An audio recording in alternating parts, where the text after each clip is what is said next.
Welcome back, Flyers Nitty Gritty fans, to Getting Gritty with It with your host, Wolok. My partner in crime, as always, Vasili. Gianarakos is not here, unfortunately. He had a family emergency that he had to deal with, so he will not make it for this week's episode, unfortunately. But the episode will go on as normal. Again, we'll have Jim Jackson on.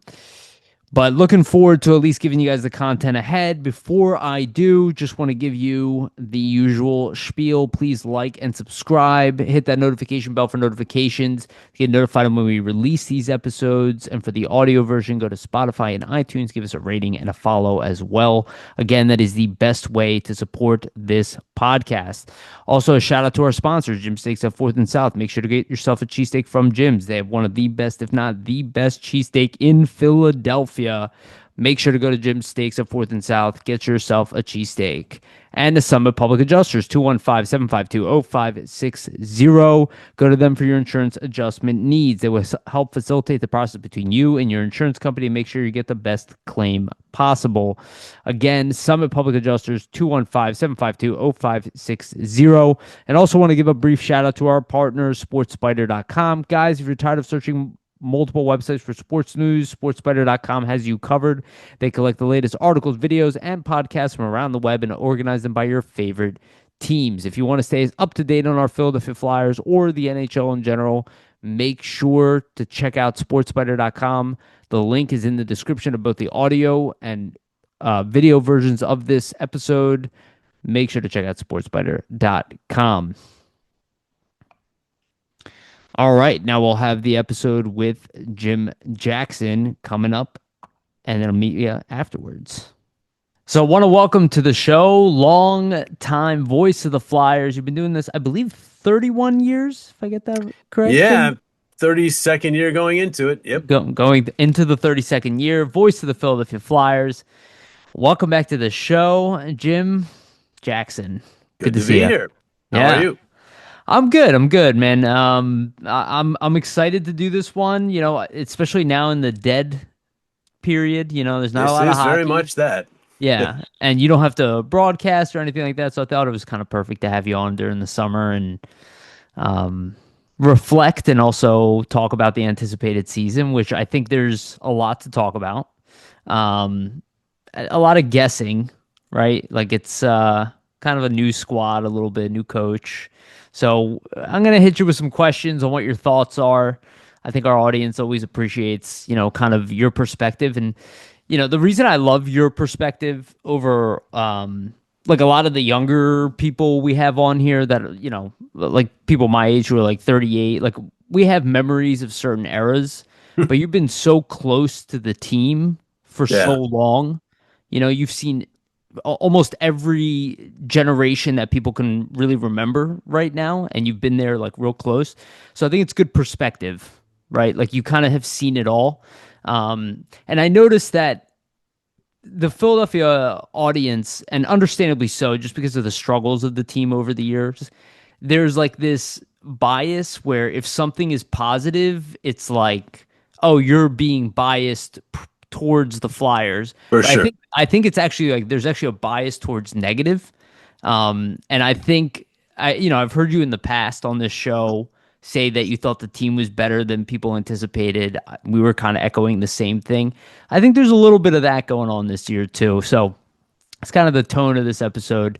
So let me ask you, let's just get it right out of the way. Do you think that this current core, and let's say it's not even fully solidified, some young guys coming in and whatnot, but the guys that have been at the NHL level and the guys we can at least pencil into the NHL level, do you think it's an underrated core? I mean, right now, a lot of people are really, you know, I see a lot of lists, Flyers, bottom 5. I think Vegas odds came out too, and there was like, we're supposed to be under the Pens, and, you know, there's not a lot of respect thrown the Flyers' way. Do you think that that's justified? I do. Before I even get into it, though, it's very important to realize your generation does struggle with this particular facet, that what you see in social media is not representative of all of Flyers fandom, not even close. Absolutely. Like I talk to writers, and when they do polls on their own, they're shocked at some of the results. They're nowhere near as negative as what they see Yeah. every day in their comment section, because comment sections really aren't comment sections, they're gripe sections. And people don't comment usually unless they want to complain. So Yeah. we all of us, but in particular, Gen Z, people who are maybe more into the social media than others, we get our values of what Flyer fans are thinking shaped by that, and it's not accurate. So let me just say that first. Like, what I've said in the past wasn't necessarily way off from what some Flyers fans were thinking, but probably way off from what you're seeing in social media, because most people in social media are really into it. They're so into it that you can't see the forest from the trees or whatever that Yeah. saying is. Yeah. And sometimes we're guilty of that, no question about it. But I mean, for fans who are general fans, who maybe even season ticket holders, but at the very least go to some games, watch the games on TV, definite Flyer fans, but just not following their every transaction Flyer fans, they don't feel the same way as the social media Flyer fans. So, and we all are guilty of putting too much stock in what we see in social media into what the Flyer fans all feel like. That's just not the case. I know because I go to events, and when I talk to people at events and when I talk to people at games, it's so much more positive than what I see on social media. So just take that as a one thing about, what you see from your generation. It's more what you see in social media, your generation more heavily involved in social media. Mm-hmm. And because of that, I mean, it's not just Flyers, Yariv. It's, I mean, Ev- politics, wherever you want to Everything. go. If Yes. you go by what you see in social media, you will drive yourself crazy with wow negativity. I mean, Mm-hmm. everything. It doesn't matter what subject, actors, musicians, politics, sports, it doesn't matter because Totally agree. those comment sections are all about negativity, to be honest with Yes. you. Yeah. So I occasionally will go to a comment section on any subject. Lonnie Anderson dies, right? So I see the actress. So I went and I saw a story, and there were some comment sections. I figured they'd be positive about someone who just passed, but even then, they're just taking shots at her. She couldn't act, all this. It's like wow.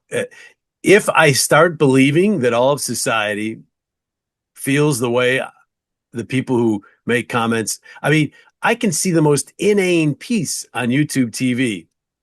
It's not even a negative piece on any subject, and somehow it turns into a political fight between people in the comment sections, or some kind of this person who made a comment in the comment sections doesn't know what they're talking about, and it just gets negative right away. And it's like, Totally. I can't live that way, so I don't go there on a regular basis anymore. Once in a while, though, I will go there, and it's always the same.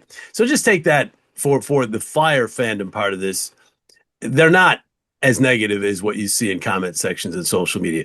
There, some of those comments are good. I'm not saying it's all bad, but there's just Mm-hmm. so many that are so negative and so over the top critical. They think they know all the prospects. They don't. And draft time is so good for this, because these people who see a couple clips on YouTube and put their mock out there. Then when their mock doesn't follow what they said, they criticize somebody's draft. When the Flyers have had scouts following these players around for years. I mean, talking to them, talking to their coaches, talking to their teammates, getting to know them, seeing their ups and downs. I trust them a lot more than I trust someone who sees a couple of YouTube clips. Same. When I see Bob McKenzie's, and unfortunately he's retired now, but he won't be doing it anymore. When I see Bob McKenzie's draft thing, I put stock in that, because he talks to scouts and compiles a list and kind of takes the average.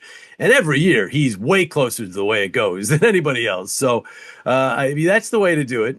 And Jack Nesbitt's a perfect case in point. Way higher regarded by people who scouted him than by the draftniks. So Flyers fans, when they traded a first round pick, and by the way, it was trading one first round pick for him. It was not two. They got one back. So they moved up by trading two, but they still got one. So they traded one pick, the 31st, to get him. And it turned out Barry Trotz comes out right afterwards and says, yep, we were taking him. So I had to go on and talk to some people saying no, they would not have gotten him with their second first round pick. He was long gone by then. He's more highly regarded than people in the public sphere feel because they see all these mock drafts done by people who don't really know the prospects. So, yeah, that's my soapbox for the Well, day. can Get I to, yeah, can I sure. just add something to that? Because Yep. I love where you're going. So I didn't have this as a topic, but I absolutely love what you're saying because I've echoed very similar words on this show. And specifically the Jack Nesbitt situation, I'm kind of trying to tell people like, do not take these lists too seriously. One, if you go back retrospectively, I've gone through Oh, the last 30 years of drafts. I was like, oh, these rankings mean almost nothing. yeah, it's But unbelievable. Yeah. but I believe there's a fallacy that's been created again through social media that I don't think people are aware of.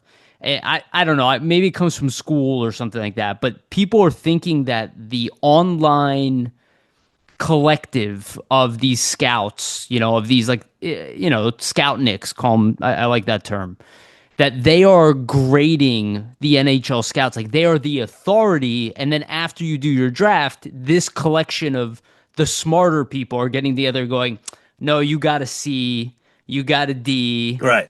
and I was like, no, no, no, no. I was like, that is not correct. The authority is in those private rooms that you have no privy to. I was like, it's actually the other way around. And I think people take those opinions way too seriously. I respect them. I use them. They're entertaining. I'm not sitting there scouting all the time. I like it for people's opinions, but they are not dictating the actual, like, just because a bunch of people on the internet told you Jack Nesbitt is a C minus because he was taken at 12th and traded two picks, that doesn't actually make that true. Yeah, like No. I'm actually incredibly excited about Jack Nesbitt. I loved it as a draft pick. I still do right now. Well, my feeling on it was, and I was doing the draft party, so it was live, had no idea it was coming, was that once they took Martone and did not take a center, I was really worried. Yeah, I love Porter Martone, don't get me same. wrong, but we know the dearth of centers. Um, and I say it's a dearth. Jack Berglund, some other guys are kind of coming on, so it might not be as much of a dearth as we thought. But at the time, we're thinking they've got to get one of these centers. There were so many good centers at the top of the draft, so I was worried. And then when they traded up, we wonder what was happening. A lot of people had their hearts set on Higgins, and to this day, that might become a bad pick that they didn't take Higgins because Mhm. he might turn out to be a great player. But once they took Martone, I'm thinking, I don't know if at 20, I don't know if their second pick they're going to get a setter that they can possibly be a top six center. And so they obviously had Nesbitt in that category, as did several other teams. And after watching him at development camp, his skating is the only thing lacking from this guy becoming a top six player, in my opinion. He has great hands. He has great competitiveness, huge wingspan. He's going to grow into that body if he can skate. And again, this is something that's the big if. If they can get him to become even an average skater, the guy is going to be a really good player. So the same thing happened last year. Luchanko, everyone said, "Oh, they reached for him. No, Nev, buy him. No, what are they doing? They didn't get the guys they should have gotten." And I then watched Luchanko look so good in camp. And, if we can get him back on the ice, I'm a little worried about this groin injury that keeps him Mhm. off the ice through development camp and also the showcase. So it's, one of those things. But if he's healthy, his IQ is NHL now. So I agree. it's going to be interesting to see how these guys pan out. But we don't know. The draft nicks kind of come on like they do know, and they don't. So it's a crapshoot. Nolan Patrick, I just throw that name out there because he was a no doubt about it, one or two pick. He was no doubt about it number one until his draft year, and then he had an injury plagued draft year, Right. so he dropped into a 1-1A with Hischier. And I know there were some in the Flyers draft room who wanted Heiskanen, not Makar, Heiskanen. But in general, publicly at that time, it was whoever the Devils pick, the Flyers got to pick the other guy. And so there was no decision. They took Patrick. And how did that go? We just don't know. That Mhm. draft, the 3, 4, and 5 picks are all clearly better than the second pick was. Now, we didn't know that then. So we don't know where these prospects, these labels. We always put labels on a guy. Oh, he's a 2C. We don't know that. Did anybody know Braden Point was a 1C when he's Right. picked in the third round? No. No. And did anybody know that Alex Bump was maybe going to be an NHL player when he's picked in the fifth Mhm. round? Well, he might be an NHL player at 21 this year. So uh, we don't know. These guys, it's a crapshoot. But I got to say, I trust scouts who've been around these guys for years and talking to the players and the coaches and everything more than people like you and I. And I'm right there with you. I see a mock draft this year with the Flyers having 3 first-round picks. You better believe I was looking at the mock draft without even checking out the credentials of the person putting it out there, just out of Sure. curiosity, right? And so after a while, if you see 10 mock drafts and you see Jack Nesbitt 25 or below or 22 or below and all those mocks, even if they're from people who aren't really qualified, you start thinking it. I totally get your point there. But that's not reality. The reality is Yeah. that's not happening in the draft rooms of the teams who have their scouts and they have their rankings and they're not really listening to anybody who's making picks online. So that's where we're at with that. As far as the Flyers, your original question is 15 minutes later we get Yeah. to it. Let's bring it back. Um, I really truly believe the Flyers easily could have made the playoffs 2 years ago Hmm. and might have been in the playoffs, at least contended for it, with simple goaltending. And I don't like to oversimplify the game of hockey by saying it's always on the goalies. But if you just look at 2 seasons ago when Carter Hart left, and yes, they then made a trade of Sean Walker as well, and they had some injuries on the blue line at that time, but the team was solidly in a playoff position and it dropped off. And the save percentage from the time Carter left through last year to now is at near record low numbers, 870 numbers. You cannot win with 870 save percentage. That's a team save percentage. You can't win with that. So I don't want to oversimplify. The power play also has to get better. There's other areas, but the Flyers, if they had made the playoffs 2 years ago, maybe had a good first round series, kind of like they did there in the late teens. Um, People would be feeling better about their talent level now if they'd been in the playoffs and then last year had maybe made a run, but the goaltending held them back or whatever. Instead, they missed 2 years ago, barely, last game of the season. And last year, it just didn't compete. It didn't compete's the wrong word. Weren't in contention down the stretch. The goaltending never really let them contend last year, along with the power play, yes, but mainly the goaltending. So I hear this, they don't have enough elite talent. And I look at other teams, and yes, there are certain teams that have elite talent. I mean, Florida has put together a tremendous roster that you can go almost into the third line with still elite talent. But there were many playoff teams last year that did not have elite talent past the second line.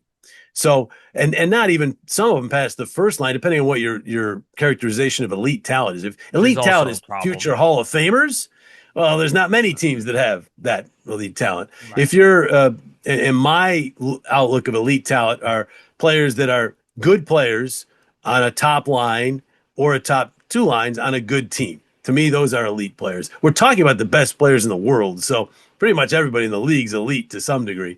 But if you're able to compete and play in a top two lines of a good team, I think you're pretty close to elite.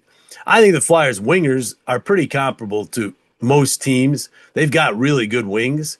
I think the Flyers D is solid. They don't have that number one off the charts offensive defenseman. Um, their goaltending needs to get better. But when you talk about the skaters, the Flyers can absolutely make the playoffs. Could have 2 years ago, could have last year. But they do have to have things go right for them. They have to stay healthy. They have to get good goaltending, at least decent goaltending. They 900 save percentage 2 years ago. They're easily in the playoffs. 900 save percentage last year. They're right there to make the playoffs. Yeah. So now people are going to say, well, those numbers are affected by the way they play in front of them.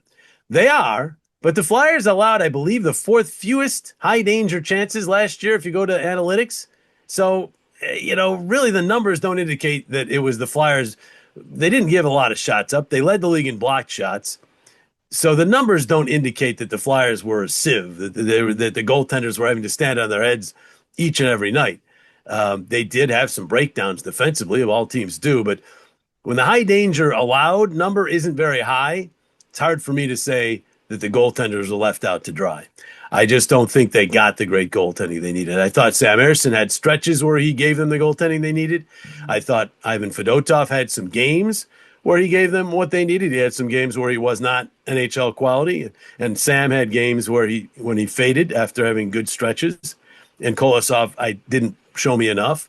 So really, when it comes down to it, if they get goaltending this year, if Vladar helps in terms of getting Sam to where he needs to be, and the Flyers are close to 900 in save percentage, I absolutely think they have enough talent to make the playoffs. If they don't, they could take strides in a lot of areas, and they still might not make the playoffs because you can't survive with 870 save percentage. You No, just can't. of course not. No, no, I think that's really well said, and it's funny because like before Carter Hart obviously had to leave the team, they had very good goaltending. That duo was probably Solid. the It was best. solid. It wasn't off the Yeah, chart, Jared, but it was 900 ish, every, and every night they that they were rolling. They were in a playoff spot for 146 straight days right. or something that They season. Yeah. yeah, they were top three in the division, right? So it shows when that dropped off, so did the rest of the team. I mean, it exposes the problems with your team because they still didn't have a good power play at the time, right? It's Right. just you're never gonna be a perfect team. If you are a perfect team, you're like as close to the Florida Panthers are right now, right? Where you're kind of good at everything. But if you have too many problems with your team, you're just not gonna be able to fix those.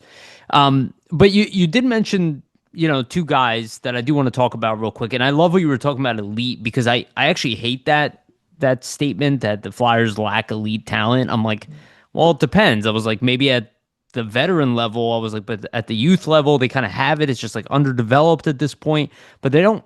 It's not like completely devoid of elite talent, and it's like, well, what do you really consider elite? And then there's guys who've shown elite talent, like Owen Tippett at times, but maybe he's a little more inconsistent. But two of the guys that I think are probably the de facto leaders of this team, outside of Sean Couturier. It's Travis Sanheim and Travis Konechny. Both of them now getting recognized by Team Canada as being like two consistent players that are being pulled into, let's be honest, it's a superstar team, right? So every member of that team, both offense, defense, and you could say goaltending as well, are elite players. They don't really, the amount of depth that Canada has as a program, you could do two teams deep and still be, consider going for gold with that one. What do you think about the strength of like Sanheim and Konechny? Do you think that their reputation has kind of grown over the years where, obviously they're not on Claude Giroux's level where it's kind of like maybe more this franchise caliber face of the franchise, and we'll talk about Michkov, but are they on that level of maybe even like a Richards and Carter where they're extremely talented, maybe not the winning, reputation, but at least they're those guys who, you know, look at them on the roster. Sanheim is a top pairing defenseman. Maybe he's not a true number one, but he's a top pairing guy. And Travis Konechny is a true like top wing. Even on a good team, right? If he was on a line or was on the Oilers, he would be on a line with McDavid potentially, right? Like they would put him with him. Like, do you see them as those type of players? I do. I think both have exhibited elite stretches in their career. Yeah. The one thing lacking for both has probably been a complete full season of that. Mm-hmm. Konechny came close last year, but then obviously did struggle down the stretch. Sanheim tends to be just lights out first 2.5 months. Actually, I'd say as his career's gone along, he's been elite longer into each season, but it's taking a while to get to that point where he can make it the whole It's true. season. But what I will say about both of those guys, when they did get exposed to international play in the Four Nations and being invited to the camp and all that, the coaches who have them and the other players all talk them up big time, and that says a lot. I also say this: if Tyson Forster hadn't gotten hurt, he might have gotten some talk about going for Team Canada because he got rave reviews from the Hmm. worlds. And I'm telling you right now, he's an elite player. He's I think going to so. be an elite player. Maybe Totally he's not agree. quite elite right now. But he plays the game. I've been a huge Tyson Forster fan for a long time, but he plays the game so well, and not in a way where he's going to be on the highlight clips every night. So it's not a Connor McDavid kind of thing. But hockey's still about way more than just those highlight reel goals. I mean, that's good. You need those skilled players. Yeah. But Tyson Forster plays a full game, a full sheet of the ice. He is a really well-rounded player whose offensive game is just now digging in. So I think he could be a 30 to 35 goal guy who you can also put out there when you're up a goal late in the game as Yep. a shutdown winger. There are not a lot of those. No. So I think he has elite potential. Michkov clearly has elite potential. And as far as guys who are elite now, Konechny is elite. It's just he hasn't been able to do it all the way through a full season. Do you think that's a Uh, problem with the team itself? Like it kind of weighs on the two of yes, them since they have to do so for much? TK, it absolutely Yeah. does. I'm not sure for Sanheim if that's the case. It could be, but Yeah. TK just wants to win. The guys who've been here now, those three basically, Couturier, Konechny, and Sanheim, they're sick of losing. Sanheim, or sorry, Couturier Aren't we came out all? and said that in Yeah. a podcast recently, right? And it weighs on them. And so you can see it in TK's game when the team's starting to look like they're falling out of the playoffs last year, how he just started to try to do too much, probably. But through the first 60% of the season, he was absolutely an elite player. Hmm. He was among the league leaders. He's right. He's banging on the door, being in the top 10 and scoring through the first 60% of I the remember. season. Yep. And, then went to the Four Nations. And when they came back from Four Nations, I don't think it was the tournament that did anything to him. I think it was just he was around all that elite talent, came back and saw the Flyers falling out of it.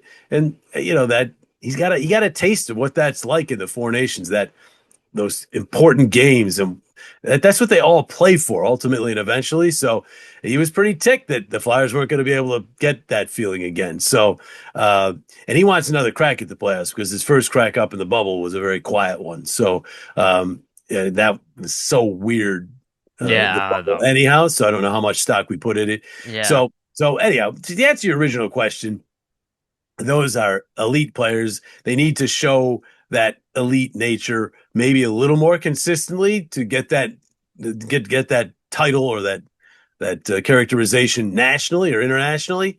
But when you talk to players who saw them at Four Nations, who coached them, who played with them, the rave reviews say a lot.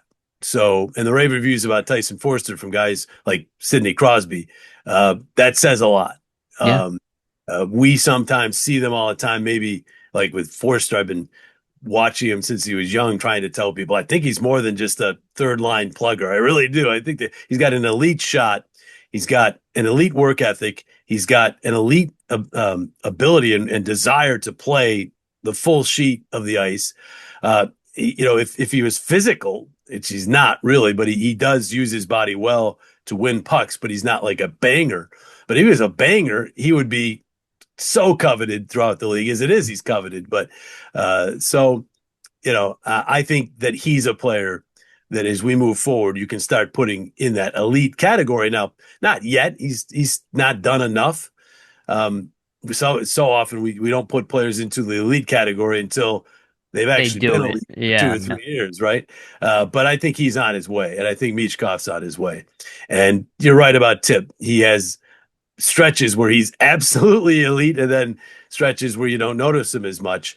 And he's not alone. There's a lot of players in the league that are like that. It's tough to stay that good for so long, but we know he has it in him. And so he's a guy you got to throw in there as a guy who has at least elite tendencies, right? Yeah.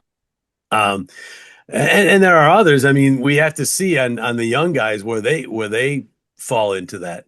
I happen to think Cam York has some elite tendencies to his game. We didn't see much of it last year. He was banged up, and the torch stuff. But he's one of these defensemen who really can shut plays down. He's not huge, but he knows how to do it with his stick. And I think a very much untapped offensive game. Some of it because he has never really seen any power play time in his career. If he did, his numbers would go up, and we wouldn't be talking necessarily about him being just a four or whatever. Again, those labels. So I think he's a really good player. Jamie Drysdale's a guy you would hope that might have some elite power play potential in him that they're trying to unlock, and maybe we're starting to see signs of that. So there are players on the team and some on the way that, Porter Martone, by all accounts is a guy who has a lot of elite characteristics. We'll see on some of these other young players. Jack Berglund, I loved at development camp and was so happy to see him just bust out at the showcase as a center. Again, it's not a fast center, but we got speed with Luchanko. So, Berglund in development camp showed me the ability to protect the puck. And again, that hockey IQ is really good. So this will be a huge year to watch him play over in Sweden to see where he goes. But he's a name to remember. That's another guy that could become a really good player. So they have some guys here, some guys on the way for all that elite talent. Yeah. It's funny how people seem more elite when you start winning. Oh, And yeah. Wow. if the Flyers had made the playoffs 2 years ago, and then maybe snuck in again last year, despite all the problems, we wouldn't be having these conversations. Yeah. No one's talking really about the Montreal Canadiens lacking elite talent. They're talking about them being the up-and-coming team. Well, if they didn't make the playoffs last year, in fact, let's go back to November of last year. People were saying Martin St. Louis might get fired. Right. So, Great point. What happened to Yes. all that is this elite talent? Right. Well, yeah, it takes time and it develops. And the Canadians do have a tremendous stable of great young players. But we'll see. Everyone's Demidov, they're just saying he's that good already. Well, we'll see. Yeah. And same with Michkov. He's got to prove he can do it again too. That's Yeah. the good thing about sports. You got to prove you can do it year in and year out. Yeah, no, I love that. I actually see the Canadians as just being like a kind of a year ahead of where the Flyers are. They just kind of been slowly building their system. They haven't really been like getting rid of guys like crazy, right? It's just kind of holding on to the guys they believe in and then adding young guys around them and just kind of letting it cook a little bit. And I agree with the perception change. You're 100% right. I'm very high on Tyson Forster. I've told people on this show that I think outside of Michkov, Tyson Forster, as far as like NHL level players, I'm like, that's the closest thing to untouchable outside of Michkov when you really talk about trades.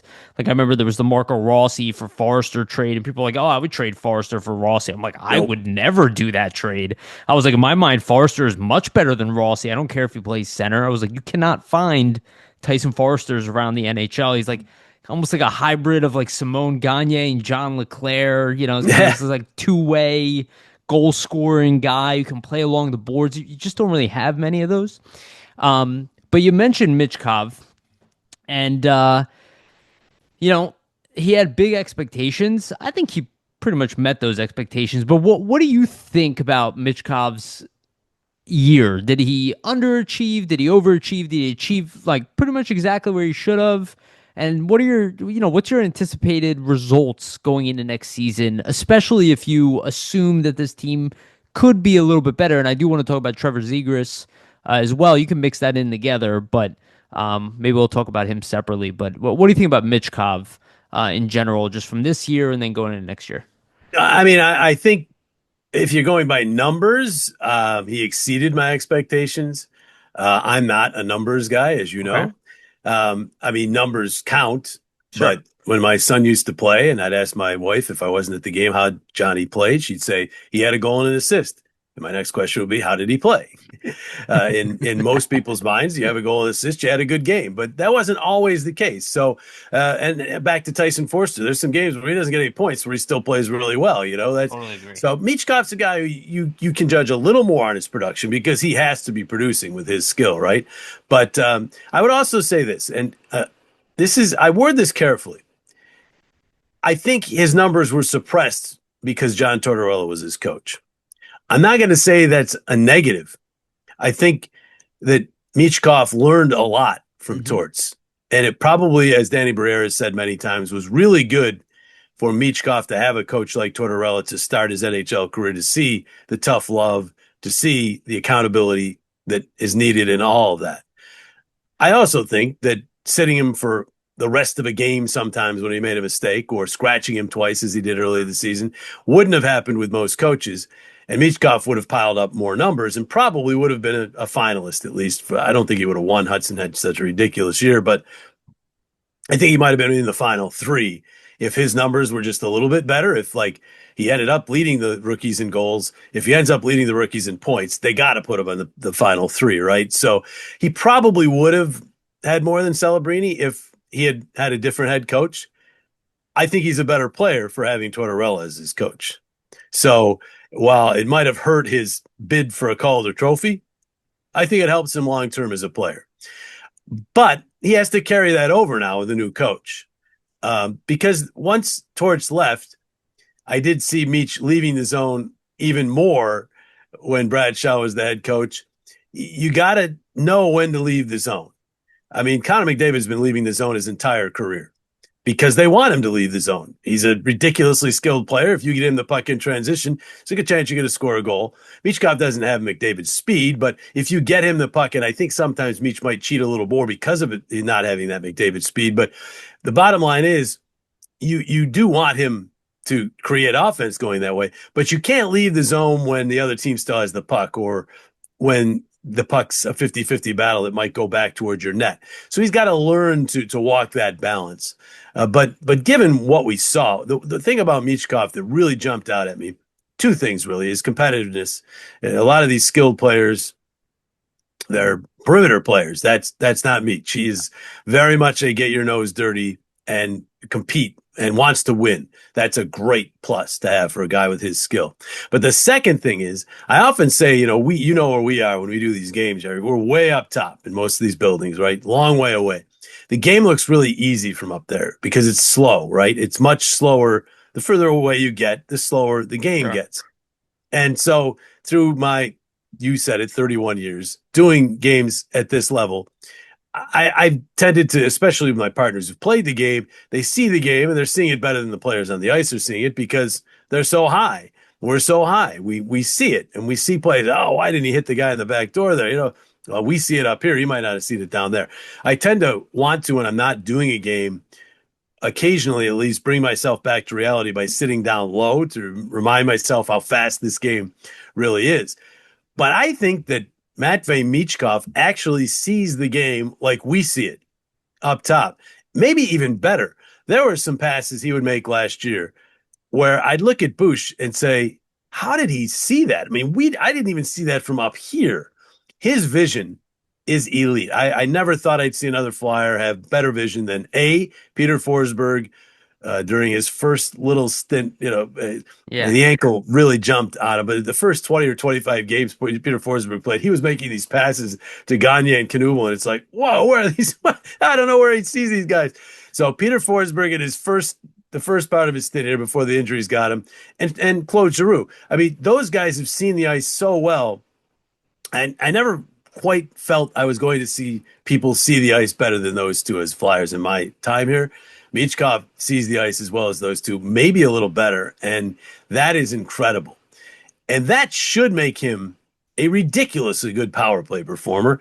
It didn't really happen. I mean, the power play just never. I'm not sure they ran it through him enough. I don't know. I'm not an expert enough to know that. I know a lot of people who used to play the game, used to tell me they're not running the power play through Michkov. They're running it through the top, whether it was Drysdale or whoever. And, Michkov should probably be running the power play from the half wall or even from behind the net. A lot of people don't like power plays that are run from behind the net. It kind of limits some of your opportunities. So maybe you put them on the half wall, whatever. But for whatever reason, he did not pile up power play points. I think he should. And that's where his numbers might just explode if the power play is better and he is a big part of that, which he should be. So his vision, his competitiveness, all were superior to what I thought they were going to be. His learning curve on when to take the chances to leave the zone and all that, that's something I noticed that he's definitely got to get better at and he has to learn. So to ask me for the overall campaign, numbers were better than I thought they'd be, and his potential is right about where I thought it would be. He can be a superstar, and he's got some superstar qualities, which we haven't completely exploited here yet. A lot of those can be exploited on the power play. And if that happens, he's a point a game guy, if not better, this year. But there's the sophomore slump. The other thing Yeah, that Matve has to work on is uh, he has to be in really good shape. It yeah, wasn't that he was out of shape, but you would notice in back-to-back games, not quite the same force in the second half.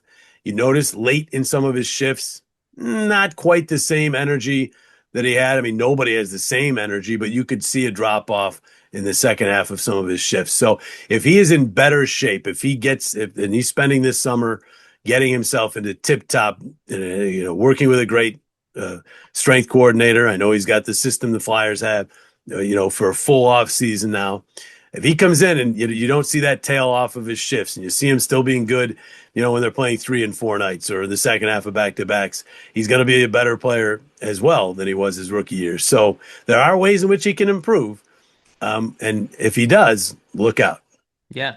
And that's why I tend to I'm a little easier on young players because most guys outside of Jet Luchanko don't seem to be really ready for the conditioning portion of the NHL. Like it's very rare that guy comes in like Claude Giroux wasn't, Mike Richards came in a little later, same with Jeff Carter. Like they didn't hop in at such a young age and keep up, at a star level right off the bat, right? It kind of took their time And for their Carter body. Richards had a full AHL season because Right. of the lockout. I mean, that was a huge advantage for them. Tyson Yes. Forster got a similar advantage because of the waiver during COVID, where he got to play in the AHL at an age he wouldn't normally play. I'm really looking forward to To the this new, exception. yeah, Yeah. because Luchanko might be that exception this year. If But it yeah. doesn't hold for him. So I think he might end up being with the Flyers. So he's not going to get that AHL year, maybe, but that I think helped some of those guys you just mentioned. 100%. Yeah, it's a rule. I'm glad they put the exception in because they really need it. It's such a huge transition. It's a big reason why I think like Celebrini did better than Bedard in coming in at least from NCAA level, where you have a lot of time for strength and conditioning in between games, playing against bigger, stronger players. I think it helped, kind of the transition into the NHL. I mean, he's a fantastic young player. Don't get me wrong, but I do think that is was beneficial for him.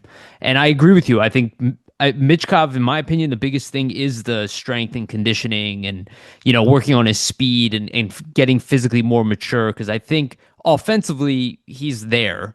The defensive aspect of his game, like the two-way, that needs work as well. But I I mean, he's think never going to be a Selke no, trophy winner, but he can but be not a net negative, yeah, right? you can't be caught at the red line as the Right. other team scoring. I mean, so that's more just figuring it out. Again, I don't. I We'll see how Rick Tocchet plays it, but I don't think you That's the want big him question. deep in the offensive zone back checking either. You want him to lead Yeah. the charge the other way. So it'll be interesting to see how that's played. On your Celebrini point, the other thing is Celebrini, whether he learned this in his year at college or not, he just is a better, more well-rounded player than Bedard. He He has reminds me of way, Crosby. yeah, he has way more sense of where to be in his own zone than Yeah. Bedard has shown. And they're working with Bedard in Chicago on this. There's been small improvements, but he has so far to go in terms of his 200-foot play that you start to wonder who's going to be the best player over the course of their whole careers. I mean, And nobody would have thought that like 2 years ago. what Celebrini did, I mean, I guess he was on a 75 to maybe close to 80 point pace, without getting injured. Right. That typically only happens with guys like Nathan McKinnon, like what Mitchkov did this year. McKinnon, I kind of have this general rule in my head. And it's obviously a general rule. There are exceptions to it. Zegras, who we'll talk about next, kind of falls into that too. Typically, if you're a very young player and you come into the league at like 19 years old and you hit anywhere between 60 to 80 points, you're on your way to be like that upper echelon elite type of player if you can pull that off. So, when I watch what Celebrini did, again, the last time I remember something like that was really like Crosby like. McDavid's kind of another level offensively. Like we haven't really seen anything like him for a long time. But Crosby kind of was well rounded, really strong on his skates, Yeah. really good in the corners, really good in front of the net. He kind of did everything at an elite Yeah. level. That's how I see Celebrini. I mean, he is incredibly impressive as a player. He is. I Yeah, First game I saw him in person, I said to Bush off the air, I go, I like him better than Bedard. Yeah. He had plenty of top end skill. Right. Bedard might have more highlight reel stuff, but uh, Celebrini can do plenty of that too. Same But reason why you like Forrester, right? I saw so much in Celebrini's game in terms of his own zone coming back Mm-hmm. that Bedard doesn't seem to even know yet. So it's going to be. I mean, if they might. Hey, there's a gazillion stories. Steve Eisman was a terrible two-way player for a long time, and then finally, he figured it out. Mike Modano. There's a whole list of players who figured it out somewhere in their mid Sure. twenties. To be honest with you, McDavid has only just become a decent all-around player Absolutely. Yeah. over the last 2 or 3 years when he got a sniff of that cup and Right. but for a long time he was not he was turning the puck over a lot in his own zone, putting his team in bad spots. I mean, don't get me wrong, at the other end, astronomically good player, maybe the best ever with speed in the game, the things he does with speed and all that. But I'm talking about, the 200-foot game. He didn't get it. He didn't have it in his first 5 or 6 years. It took him a little while. So it takes a while on that end. And it takes a while to adjust to the physical side and all that. You're Yeah. right. I mean, Nathan McKinnon, I remember Chris Terrian talking to Nathan McKinnon. It was probably in his third year, maybe. He might have had 60 points or something. Right. Exactly. And Bundy asked him, boy, this was not in the air. It was just in a scrum. He said, "Are you frustrated at your lack of production?" And McKinnon looked at him and goes, "Well, I'm on pace for 60 points." And Bundy came back to me and goes, "This kid's like first overall, and he's like satisfied with 60 points." And it was like 2 years later where he was just piling them up, right? But like we have these expectations sometimes, and I was right there with Bundy. I'm going, really? He's like 60 points in his third year or whatever, second, third year. This guy's so talented; he should be having more than that. But we just think it's going to be automatic, and it's not. There's just too much. These guys are kids. They were Yeah. teenagers. He was a teenager last year when he started Michkov, and some of the Michkov or Luchanko's still a teenager, and so we have to keep that in mind. Yeah. So let's talk about somebody who is kind of right in that range that you're talking about with high expectations, came in, needs time. He Trevor didn't Zegras. need time. Well, that's He looked better as a rookie than he did afterwards. that's the So crazy he's thing, strange. right? Yeah, Yeah, he's an anomaly, right? Because yeah, typically you come in, you put up 60 points as a 19-year-old. You're at least an 80-point player in the league. You're a point per game yeah. guy, And it was top a line player. spectacular 60 points. I mean, Yes. he people when what the Flyers did with this trade, people have to flash back to his rookie year to Uh, some of the stuff that was being said. The next superstar in the league is what was yeah, of being said. Now, I thought it was a little bit presumptive to be going that course. far, but he did. I mean, he was coming up with spectacular goal a night or assist. It seemed like something he was doing something almost every night that would make the highlight reel, and that's great. The rest of his game was not so great. To be honest with you, last year he made strides in his all-around game, but it came at the expense of Of his the offense. offense. Yeah. So we have to see if he can find that balance. But the Trevor Zegras trade is what the Flyers have to do. We're seeing a trend in the NHL where teams are hanging on to their players now. I mean, we're all hoping McDavid, Eichel, Kaprizov, Kyle Connor, Natchez, I think they're all unrestricted free agents to be next July 1st. How many of them do you think make it to unrestricted free agency? I don't know. Because 5%, this 5 to 10% of them. yeah, this year, I mean, everybody started signing everybody before July 1st got here. And, even Marner was pretty much taken before it was an understood deal. So, they worked out a deal for him and he went somewhere. But most other players stayed put or, it seems as though these young players are now forget the bridge deals. They're getting 8-year deals at 23 and 24 years old. So what I'm saying is you probably aren't going to be able to go out and buy all the pieces you want. You're probably going to have to trade for those pieces, which takes a lot more creativity and also takes a bit of luck, to be honest with you. But the Washington Capitals are a case in point of a team that went out last year and took a risk on guys like Pierre-Luc Dubois, Chikrin to some degree. Year before that, Strome. They went out and they got these guys who once upon a time had really high, maybe even in the NHL, but at least before the NHL, really high ceilings, but hadn't quite performed to those ceilings, at least consistently at the NHL level. And they went out and got them, and they all played well, pretty much. And that team took off. Not that you have to do it all in one year like the Capitals did, but as you're doing a rebuild, as the Flyers are, I think you're going to have to make deals like that. And this Zegras deal is exactly that. This is a guy who had great expectations coming into the league, had a great rookie year, decent next year. Injuries started getting in. He got into not playing as well. Then I think the coach wanted him to play more defensive. Cronin was an old school guy, and so it all kind of the production started to fade for all those reasons. That's the kind of guy you got to go out and try to trade because you can get him, obviously, buy low. And the Flyers, I thought, I like Ryan Poehling and all that, but Sure. it was they got a potentially really good player without giving up any of their key players and a number one pick. They didn't give up any of the number ones. So, and they had so many number twos. The number two they gave up was, not that big a deal. So I think this is the kind of trade they're probably going to have to make another trade or two like this to Totally. try to get that elite talent that we talk about. Because you're just not going to be able to, unless it happens next year where all those guys, or even one of them, I mean, if Eichel or McDavid make it to unrestricted free agency, by all means, the Flyers need to be in the mix for that. 100%. But I have doubts they will be. It's quite possible. All those five players I mentioned, Nate just isn't quite to the level of the other four. You might even argue that Connor's not quite to the level of Kaprizov, Hmm. McDavid, and Eichel, but they're all five pretty damn good players who are going to get tons of money. I'm not sure any of them make it to unrestricted free agent, but if any of them do, they're going to be the Marner of next year. They're going to get ridiculous money, Of and course. you got to wonder if McDavid's not at least thinking about, let's see what it's like.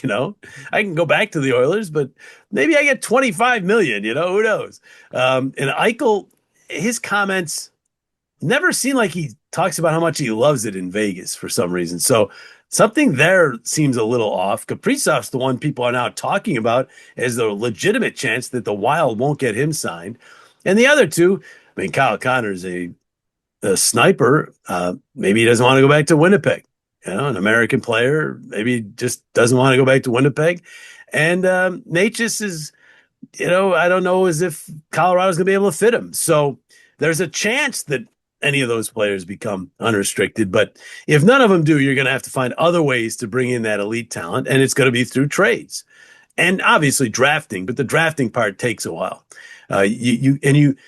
People say, well, you got to have the number one overall pick. You got to have every team does that. You got to have that. Without that, you're just you're going to be in the messy middle the whole time. Well, you also have to you have to have some hit on some top picks, like hopefully the Flyers have in Michkov, and maybe they have in Martone. But you also have to have some players you hit on that are not near the top of the draft. Hoping that Alex Bump might be that. Noah Cates has apparently become one of those. But you look at the last Cup winners. I mean, not including Florida, which is such a strain. They rebuilt basically by making great trades. Reinhart, Bennett, But Kachuk. they found those deals that you're talking about, right? Yeah. Bennett was a reduced Bennett's an stock. absolute Reinhardt. case in point. Reinhart, Yeah. case in point. Yeah. Kachuk was more going to get a guy who wanted out of a certain city, Sure. and But they everybody knew he jumped was a on it. great player. They were Yeah, aggressive they when the jumped on time it. came, right? They Yeah, paid a hefty price for him. yeah. They did. I mean, they made Huberdeau for him at the time. That trade was considered a Yeah. wash. Yeah. Not anymore. Right. And so you're going to have trades like that. You're going to have the confidence, if you're a Flyers fan, that Danny Briere can make those trades. I think he's already shown with the Well, Provorov trade and with this Zegras trade that he can be very creative and make these deals to either bring in picks or bring in players and really get this done. But you're going to have to hit on somebody like Trevor Zegras. And I think that he could. Everyone's saying Zegras, Michkov, how playing together? I'm not so sure they're going to play together. You might need more I of a don't think they defensive will. conscience on the line with Yeah. Michkov. I really like the look of that Couturier, Konechny, Michkov Right. line at the end of last year. Yes. And then Forster, Cates. Brink has looked pretty darn good too. So maybe you put Zegras with Tippett and somebody else. I don't know. Bump There's Bump. So or there's other. Dvorak or something. Yeah. I do have a question for you. I'm sorry to cut you off. No, please do. Tre this Trevor Zegras trade, which I do love the trade.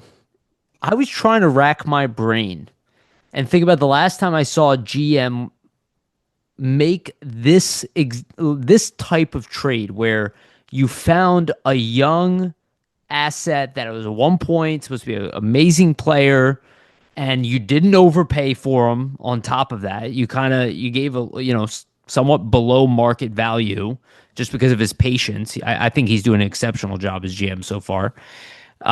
What does that remind you of? Like, can you think of another trade that this kind of reminds you of? Because it's been kind of hard for me to think about even like the modern history of a Flyers GM, specifically with the Flyers. I mean, Oh yeah, if you're thinking Flyers, I mean there are other teams who've done it, but but the Flyers, Flyers. I mean, the best trade in Flyers history was probably Leclerc, Desjardins, Dion for Mark Recchi. Now that was totally different. The Flyers, Bob Clark wanted to bolster their defense. Desjardins was the key part of that trade. right? Um, Leclerc was the Mark throw Recchi in, was the right? established Yeah, offensive player, but they also Flyers wanted a little more size up front. John Leclerc was not going to play center in Montreal. He played a little center and scored some overtime goals in the Stanley Cup run and all that. But I mean, that became just a home run. But that was more trading an established player. You're talking more about trading not much picks and a third or fourth. And again, I don't want to denigrate Ryan Poehling because he's a really I developed really like him. Yes, NHL player. very good bottom But six. he's a fourth line, maybe third line center and a second round pick for a guy who 4 years ago was considered the face of the Ducks and really one of the upcoming faces of the NHL. But there aren't many like that. So Dubois last year was kind of like that. Okay, The guy yeah, who's came in as the third overall pick, right? I think. third or And fourth, yeah, something like yeah, that. and he was, he's had his moments in the NHL, but not consistently. And he's had some bad moments in the NHL. And several teams tried on him, whereas Zegras has just been one team. And, they didn't give up all that much for him, got him, and he had a great year. He really helped them get to where they had to get. But I mean, from the Flyers, I'm trying to think of where they got a top-notch player by trading very little, a player who Or had even cachet. a young player with cachet. I can't even really remember the lot. Like even the Owen Tippett trade for Giroux, that was kind of like you're trading a franchise player. That's maybe even closer to like the Mark Recchi type of Yeah, trade. it is. But it's been hard for me to find an example in Flyers history where they've done something like this. I'd have Like to think about it. it's a hard one. Uh, Yeah, and the reason I asked that question because I think what Danny Briere has been doing has been very methodical. I have loved it. I don't think he's been perfect. I think it's impossible to be perfect as a GM, but I don't really have many criticisms of what he's done. yeah, And I kind of said this, or this was what I said on the podcast when I expected him. I was like, I kind of expect him to be a GM the same way he was as a player, where he's like sneaky aggressive. You never really saw Danny come in, and then all of a sudden he comes in with this big goal, and he would do that like consistently, especially in big moments, right? The playoffs. And it seems like that's the way he's been a GM, is in like these big moments out of nowhere. You had no idea a trade was coming, and boom. And it's one of the biggest trades in Flyers history. yeah. And I mean, if I was traded for Reggie Leach going way back, they'd oh, already won see, a cup. this is They why I already want you won a on cup, here. This is my but he point. was a young Yes. forward who they saw potential in, and they added him to a cup winner. So the situation wasn't similar in that way.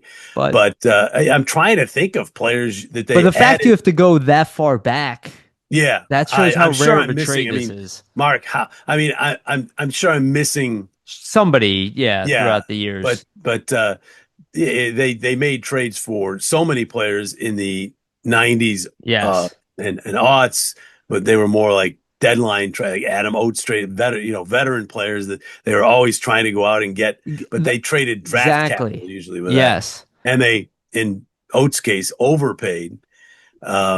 Or they And would in swap a others, young guy for another young guy, like in the JVR trade, or yeah, Yane Niedema for Dan McGillis, right? Wasn't that a trade yeah, back in the day, right? They yeah. kind of would. This is one of the more rare trades I've seen from a Flyers team. I think it's actually a great sign of I what's to think they're come. going to have to make more of them Yes, as part of diamonds the in a rebuild. rough, Yeah, right? and it's hard. We don't know if this trade is going to be Right. successful.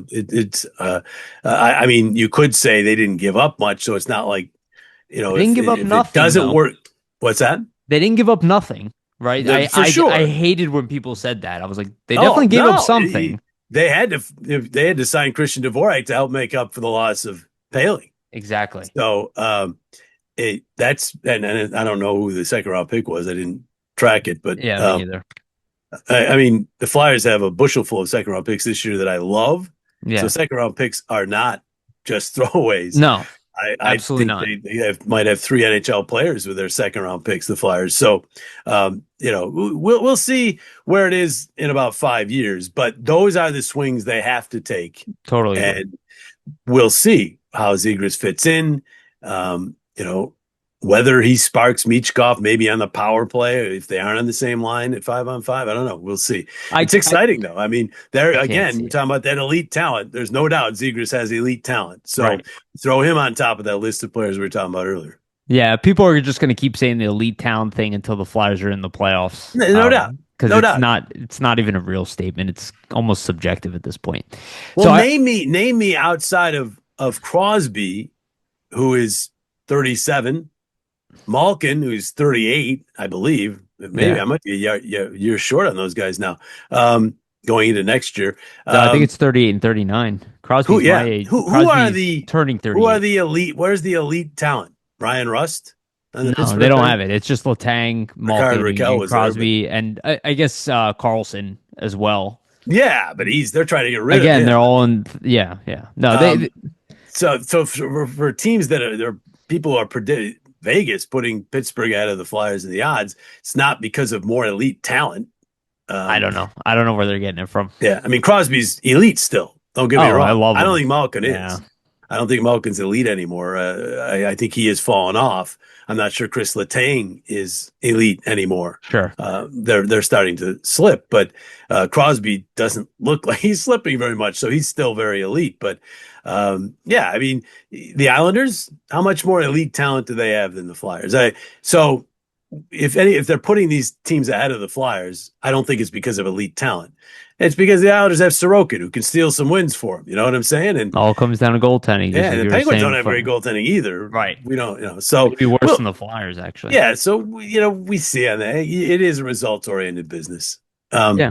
I do. Yeah, well, the Flyers still trying to build elite talent. Well, they have a lot of young talent that we don't know whether some of them are going to be elite quite yet, but it's getting there. They are the third at the end of the year last year. They're the third youngest team in the NHL, Yeah, which and is important. right, and Context. they've gotten younger. Yes. Maybe if Luchanko makes the team, if Bump makes the team, this is going to be even a younger team. They might be the youngest team to That start the year. that is the perfect segue. That's exactly what I was going to bring up next. So, like you're talking about the youth, talking about Luchanko and Bump. Those are the two guys I wanted to ask you about. What are your expectations for the two of them? I'll tell you, I am very high on Jet Luchanko. I do see a number one center possibility in his future. The combination of the skating, the mental, the mind, the fact he came in conditioned like the level of Celebrini is. I don't know if he's going to be Celebrini level first line He, center, he but won't score like right, Celebrini but I think he can goal wise. play Yeah, against the best. That's kind of what I see as a yeah, first line center is like, can you play against the best players in the world? Like yeah, that's kind of what I look for in a top player. And I do see that in Luchanko, at least the potential of it. I don't see him as a third line center. Like I love the labels thing. I hate that yeah. as well. And then Alex Bump, obviously, for several years we've watched him kind of consistently stick out of the pack until inevitably now this past year in college, people are like, okay, I think it's fair to admit that this guy's a great prospect, not just within the Flyers, bias. It's just like, no, they hit a home run at least on the early part of this guy's career. So what do you think about Luchanko and Bump? They seem to be the most likely to make the team from the young crop, at least as of right now. Training camp will probably change a lot of that. But what do you think about those two, and what kind of impact do you think that they could both have this season specifically? I think Bump's chances have increased because of the Forster injury, and Yeah, now Martone is not part of the mix, obviously going to college. So, but I do think Bump probably would have been ahead of Martone just by he's 2 years older, 2.5 years older, yeah. I guess. And so I think that Bump's very first development camp, I thought he jumped out. I said something to Jonesy, I think back then, like he's a pretty good player for where they got him, and nobody really noticed. They came for a couple more development camps, still solid, but obviously his play jumped in college. Development camp, he was a man with boys. Yeah. So, and he was 21, and a lot of these guys were 19 and 18, and he was older than that. Although I had one person, I talked about how high I am on Alex Bump on a recent podcast, and one of the comments, I did go to the comment section, said, first of all, Alex Bump's not a young prospect. I'm like, what? He's 21. He's young. Just because you don't have to be a teenager to be young, and that's where we get lost in this during a rebuild. Like we expect these guys at 21 to be dominating the NHL. So I guess I'm not sure when he turns 22, but he's still a young player, and I just like a lot of what I've seen. I do know I hear from scouts. I heard from Danny Briere, went to see him play at Western last year, and they came back just raving about him. And I said, I got to watch this guy play. And when I watched him play, he does everything full bore, and he's fearless cutting to the middle. Now he's going to get popped a couple times cutting to the middle, but fearless cutting to the middle with the puck, without it. He's mastered the lift the stick, steal, and go to the offense, which we saw a lot in development camp. And from what everybody tells me, he follows what the coaches tell him to do to a T, whether it's in terms of his strength training, whether it's in terms of learning the system, whether it's in terms of back checking. He's just coachable.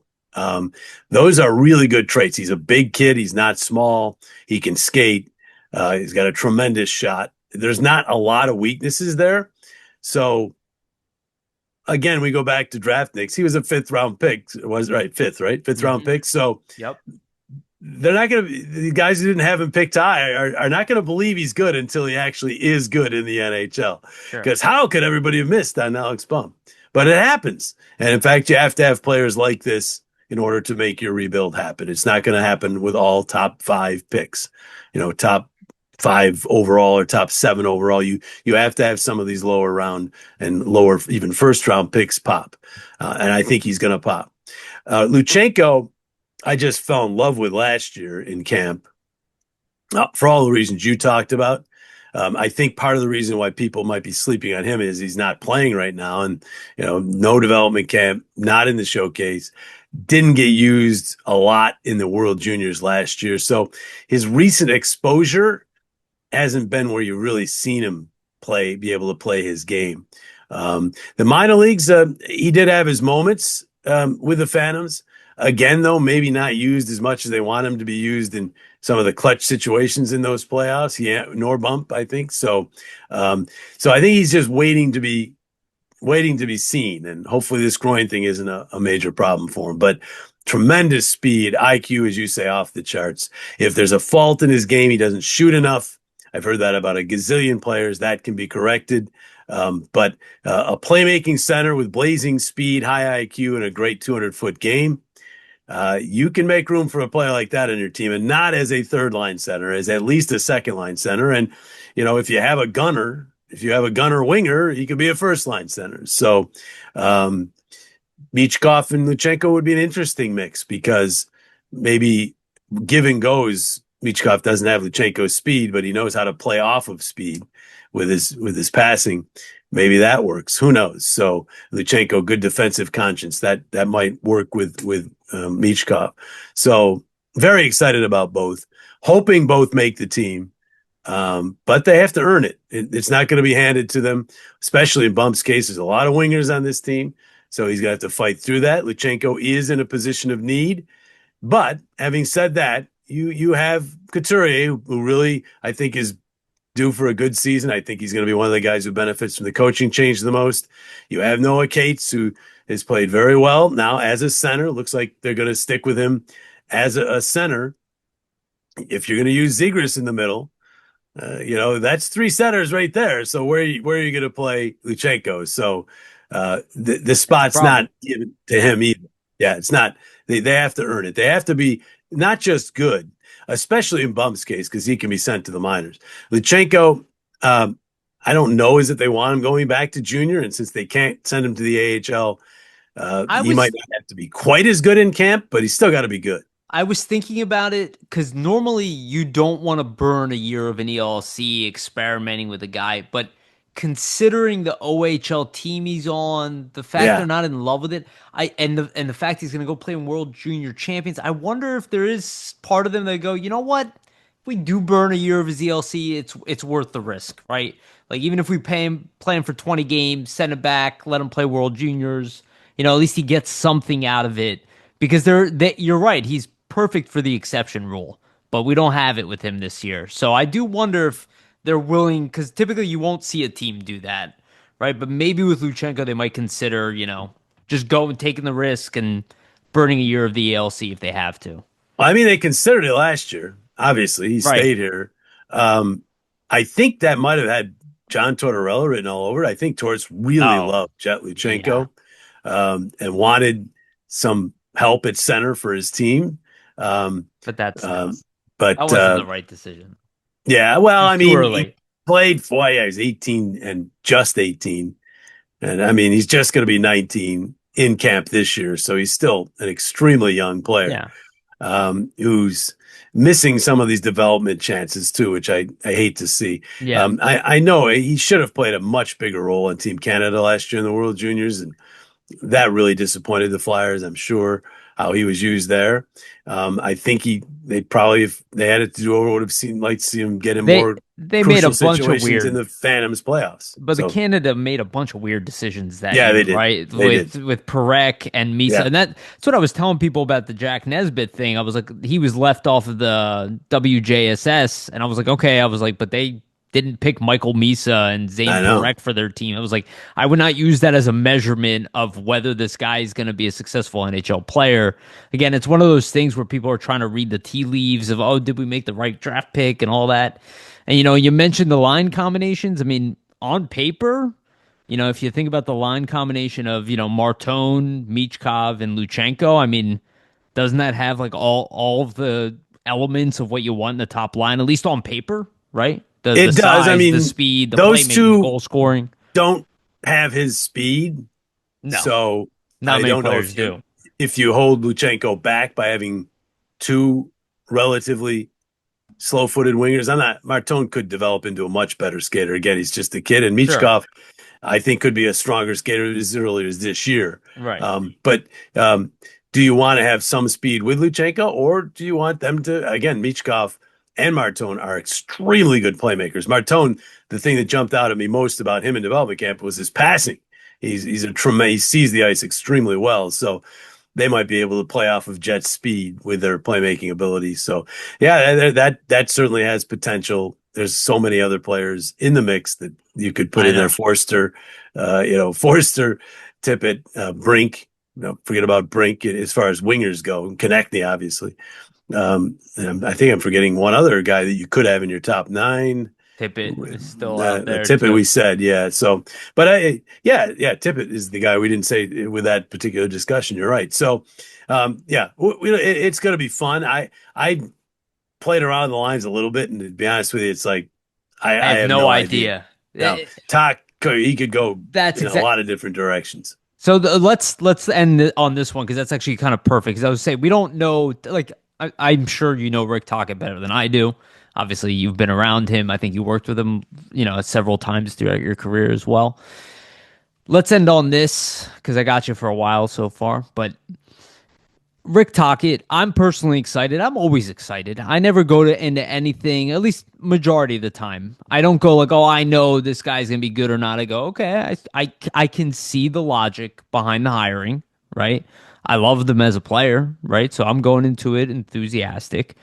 Um, how do you feel about Rick Tocchet? I mean, you've seen every coach, the past 31 years, and there's been a lot of them, right? It's a high I think turnover I've had job. like 18 or 19 since Right. I've been here. Yeah. It's like every other year there's a new coach, right? The fact that Tortorella made it 3 years actually it's not bad, right? I've seen quicker.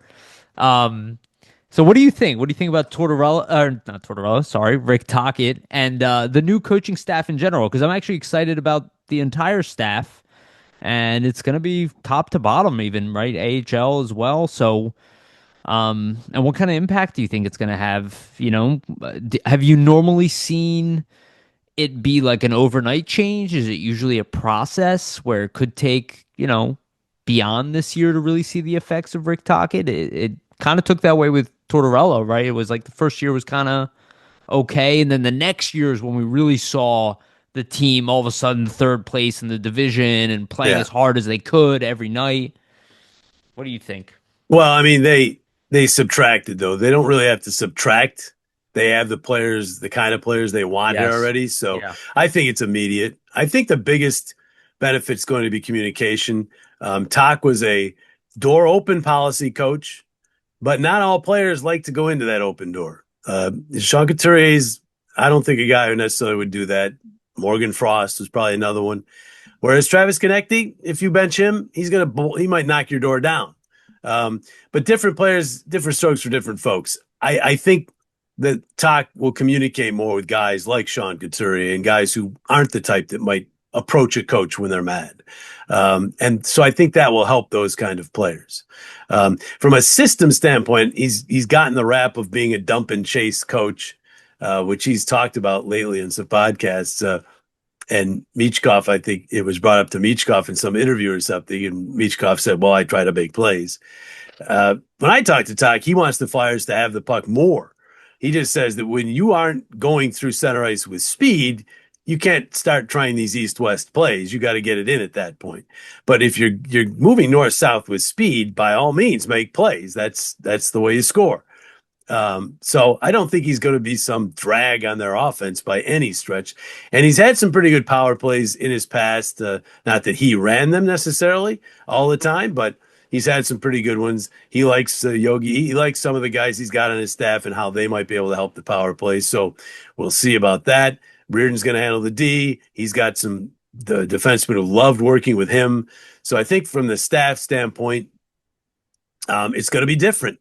Will it be better? I don't know. I mean, there's so many changes. Everybody's new, right? Except for the goaltender coach. So we're going to see how that all goes. But I do think from a general standpoint, communication will be more open with Talk than it was Torts. Not that Torts didn't communicate. I mean, he got his points across, but sometimes it was through media, through the press conference, and Sean Couturier might be a guy who would rather have you directly talk to him.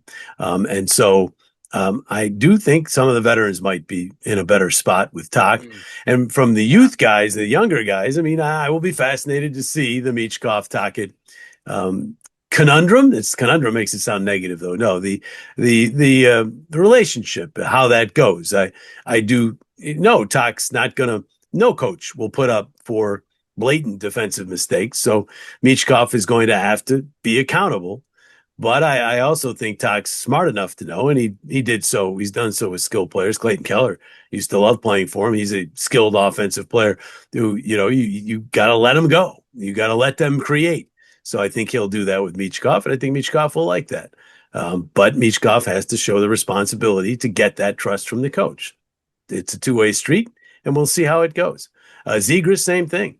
Zegras, tremendous skill, but he's going to have to show Talk that he did learn some things under Cronin toward the end of his stay in Anaheim, where, I can play more of a well-rounded game and still be an offensive force. So lots of things to look forward to as training camp gets here in a month or so, because there's so much newness with the coaching staff and some of the additions. Yeah, I'm already so excited. I love summertime, but I miss hockey so much and the season. As soon as I hear your voice on TV, that's where I'm like, all right, I don't like winter, and that's the only thing that gets me through winter is hockey season. There you go. So Yeah. Yeah. Well, my golf game has me wanting winter. So it's been so bad it makes you want to go back to hockey yeah, no, season. I've made improvements, but I went to the range Yeah. today and it was just awful. And I'm like, I thought I had made some strides. I got to play Maybe you're Wednesday. overplaying. I have to Maybe play you're Wednesday and Thursday, and then I'm going on a cruise with my wife for 2 weeks. I'll be out of commission, so I want to get some golf in before I is it go. is it you said Greece to Italy, Greece and right? Italy, yeah, Yeah, yeah. It's yeah. awesome. Looking forward to that. So won't be golfing on that trip, and I'm not sure how much golf I'll get in when I get back, and it'll be late Maybe August, and yeah. You might just so be playing too much. yeah, there's always excuses. But Wednesday and Thursday I'm playing, and I don't want to go into that cruise off of two bad rounds. So I went to the race today, and I had two pretty good rounds last week. And I'm like, I'm starting to figure some things out. And today was like, what am I doing? So I go in with some trepidation to my last Yeah. couple of rounds. But anyhow, golf in general, after a while, I'm like, okay, I need a break. And but I'm ready. I use August usually. The cruise is going to push me back a little bit this year, but to start my prep and I just rev it right up until camp, and then camp you're fully involved, and then some preseason games. Then you're sick of the preseason games. It's time for the season, and then it's here. And once it gets here, it just rolls like a snowball down a hill. So. What Uh, what is your prep, if you don't mind me asking? Is it just researching like every team in the league and Yeah, their potential I do rosters? a file on each team Oh, that has their history, has any tidbits from what I read. I have my go-to preview. There's only one magazine left. That's the Hockey News Yearbook. yeah. Everything else is websites. But I go, athletic. Uh, uh, I do ESPN. Sometimes I use theirs. I'm drawing a blank on the sports. They have all kinds of podcasts. Come on. PHLY? Is that what you're talking about? PHLY I watch all the Oh, time, okay. but Sports it's more Center, national. Sportsnet. It's a national uh, podcast, not just podcast. They do a lot of written material. I can't believe I'm drawing a blank at it, but yeah, Oh, I'll use their stuff, and I basically glean from that, put it into the team file. The NHL starts putting out their team previews in August, and I'll copy and paste those right into this team file, and I do each team. I'll probably have to do two teams a day once I get back from the cruise, leading right up to camp. And then more previews come in. And once camp's in, and I do some more copy and pasting. And I'm doing all my flyers prep too, all the player bios and all that. So it ramps up pretty quickly. that's awesome. That's cool. Yeah. That sounds fun. I mean, I do I my can't own believe version of that, I'm going to but find this on my phone because it's really driving me crazy. Anyhow, keep talking. no, I was just saying, I just do my own version of that too. But I always, you said your process, and I was like, I always kind of had an assumption in my head, Yeah. but I wasn't sure exactly like how you do know. I'll say what Bleacher you're Report. Bleacher Report. I mean, Okay. how could I Yeah. forget Bleacher Report? Jeez. Right. Yeah. But I sometimes I am absolutely shocked that you're able to pick up on the names and the players of every team that comes into town. Not just, the Flyers easy. You see them, they're Yeah. the constant. But the players that come in and the way you're able to say their name correctly as well, right? And you have I to do it tried. live, right? But Yeah. live on TV, their number, their name, in the moment. It's incredibly impressive. It's a lot Yeah. harder than I think people realize to do. Yeah, I have a whole system I go through for name number recognition, and anyone who takes my broadcast coaching gets to I was see gonna ask you that what at that the system end. is, Yeah. and it's just a way of I don't consider myself talented. I think it's just I hammer it into my brain enough that it's just there. There's always one player that maybe early in the game I'm still like got to use my sheet, but Yeah. by the second period I'm pretty well down, and then it's just a matter of hoping to see the numbers because where we are in some of these buildings, sometimes it's tough to see those numbers, but and then the deflections and all the craziness around the net, you Right. never know who's getting the goal, but uh, but yeah, there's a system to the number, remembering all the numbers and uh, broadcast coaches, Jim Jackson, broadcasting.com, and you just go to it and go to the coaching tab, and if you're interested in becoming a broadcaster, take the course. Although I am pretty full right now, and I'm off for 2 weeks, so Oh, I love that. my wife's not allowing me to do lessons on the cruise. Ah, yes. I don't Yeah, know as yeah. if we can do it with the internet situation, but I wouldn't even test it. I'm Just not going to. in No, those moments, you nope. I blocked that part of my schedule out. right. Yeah, just don't even you don't want, you want your wife to be happy. It's more important at the end of the day. You don't want to This mess with is her that. bucket list trip, so Yeah. it's And you all haven't about been her. out of the country. I remember we've talked about this Yes, before. That only is for hockey to Switzerland and Prague back in right. 2019. I've never been outside of North America. Obviously, I go to Canada all the time, Right. and I've gone to Mexico on like Caribbean cruises, but I've never been to Europe outside of that one trip in 2019. Loved Switzerland. Would consider moving to Switzerland, quite Mm, frankly. I loved it so much. Um, and then Prague was, if you like architectural beauty, it was amazing. I'm more into yeah. natural beauty. We're Sure. going to see a lot of architectural stuff on this particular trip, but ancient architectural stuff Sure. in Yeah, Greece, with Greece, Italy. yeah. So looking forward to it. And it's I probably will spend much of my retirement doing what I had not done at this point, Well, traveling to places around the world. it is kind of crazy, right? It's not an assumption somebody would make about somebody who's on a plane so much, flying all over the country and to Canada, right? That you haven't been outside of the country. People would assume you've been all over the Yeah, world. they all Um, do. Everyone assumes but you're that. too busy. You're Wrong. too busy, let's be Well, honest. when I was doing baseball, there was no chance, right? I Right. was for 14 years. I did two sports, so I lost 14 years of potential travel right there. But even before I did the Phillies, my wife and I cruised a lot before we had kids. Went to Alaska, went to Bermuda, went to the Bahamas, went to Key West, all that area down there. But Europe was never really something I was that interested in, and I'm more interested in it now, Yeah. especially like Bush went to Italy last year. He came back just raving about it, saying how great it is, how he might retire there. Yeah. I'm really looking forward to it. Italy's on my list actually, so that I'm curious to see how you Vasili's do. I think Vasili might be doing the same trip that you are.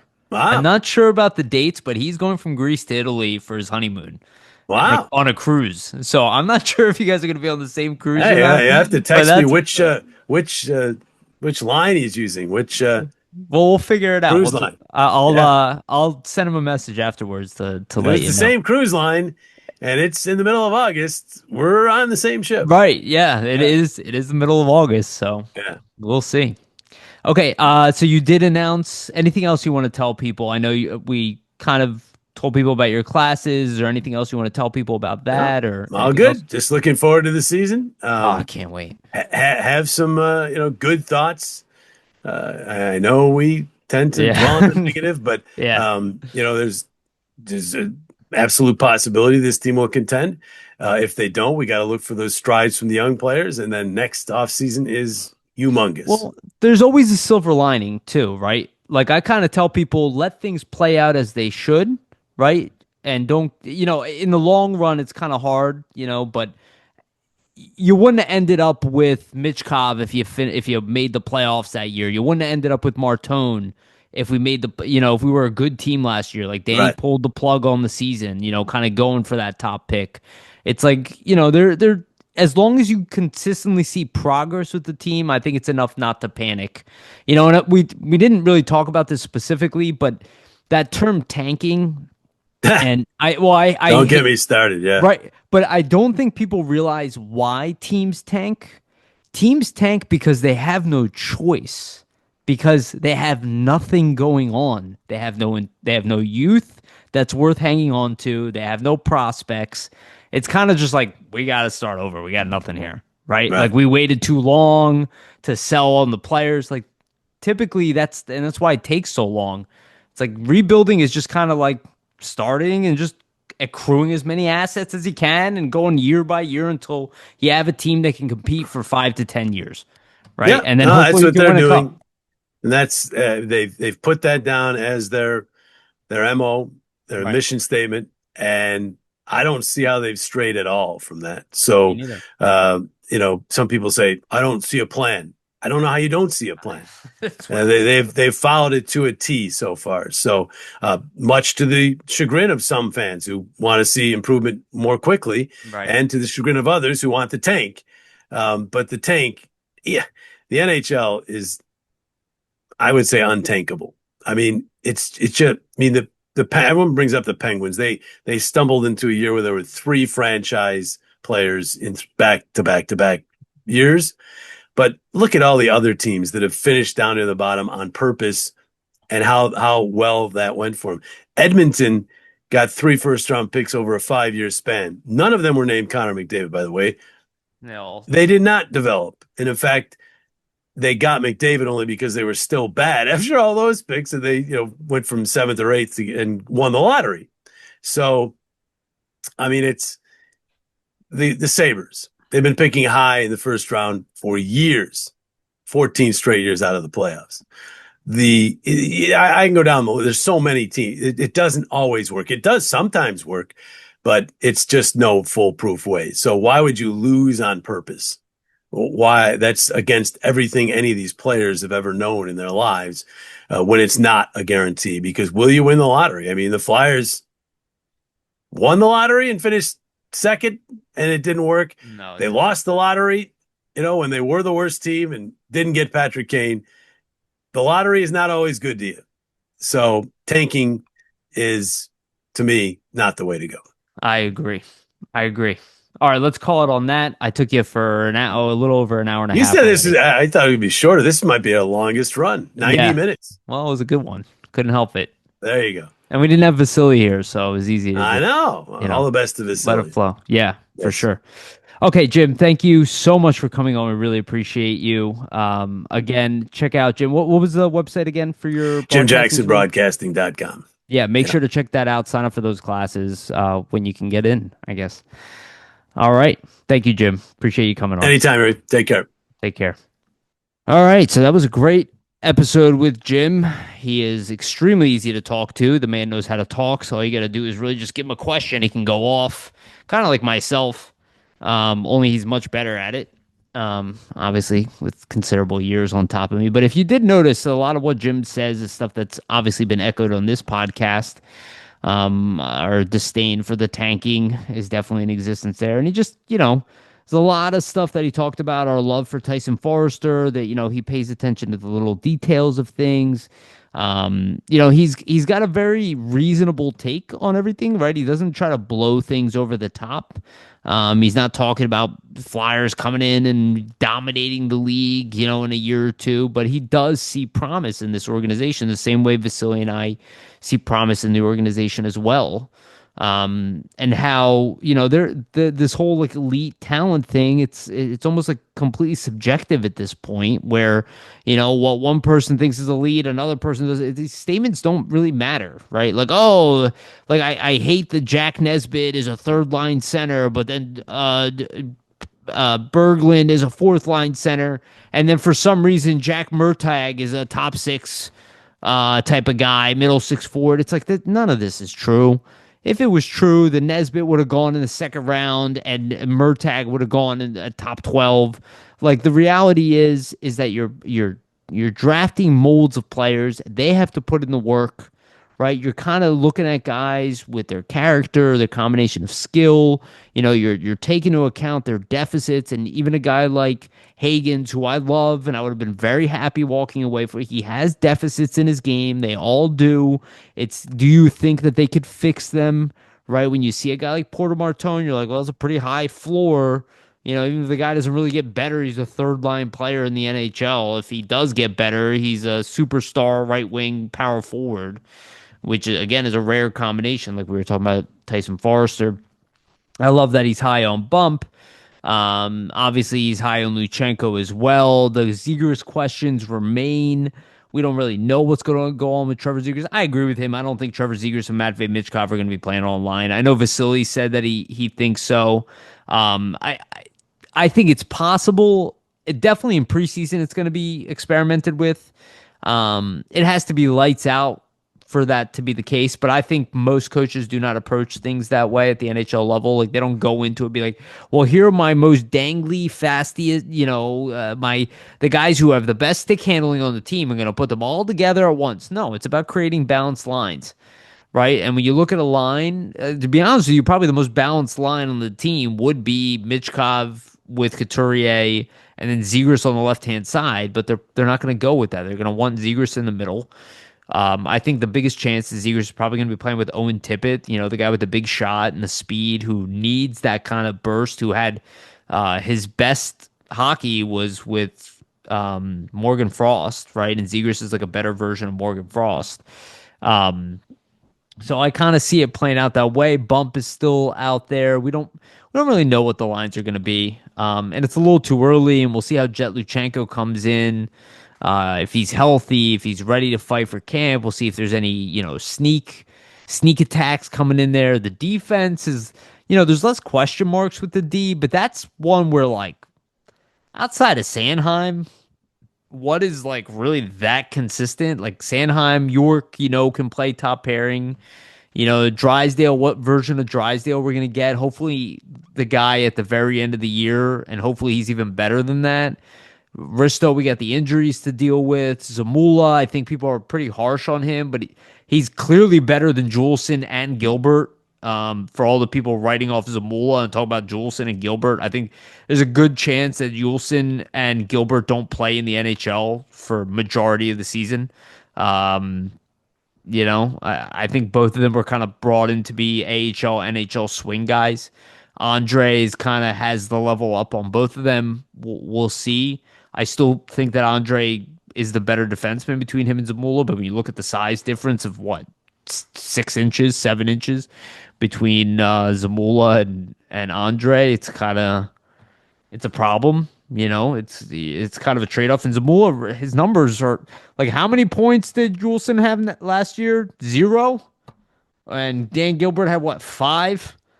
At least Zamula had 30 points or something like that. Like the guy is at least adequate offensively, and he's not that bad defensively. Neither one of these guys are that good defensively. So as of right now, I think the defense will be primarily the same despite the injuries.